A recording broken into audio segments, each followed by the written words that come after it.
Ito yung una kong kinakain. After ko, actually, nag-chia seed. That's fiber kasi. Itong mga sinasabi ko po sa inyo, nag-work sa akin. I feel good, I feel great sa ginagawa. Pero, I'm not telling na ito lang ang gagawin mo, ito para sa'yo. No, it's for me. This is my experience. Sinishare ko lang. Ito po, chia seed.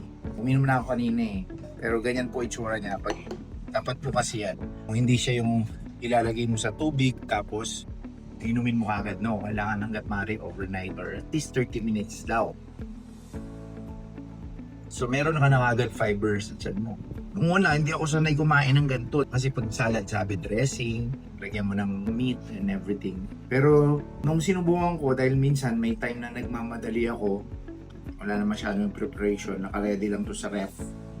So, kinakain ko lang siya ng ganyan, pepino, carrot, lettuce, bell pepper.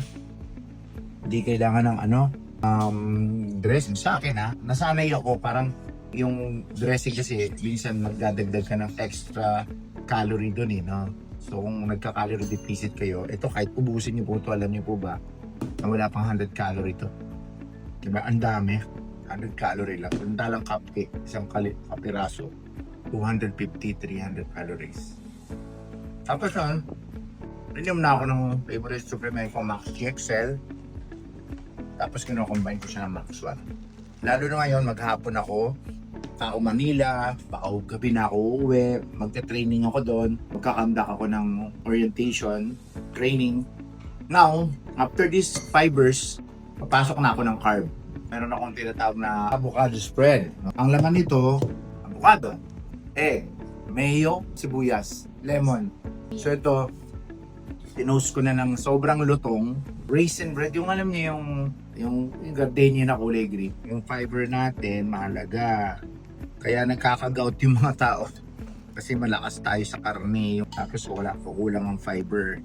Combination kasi dapat yan. Mas maraming fiber. May iwasan yung mga gout, arthritis. Ganyan siya. Malutong na to.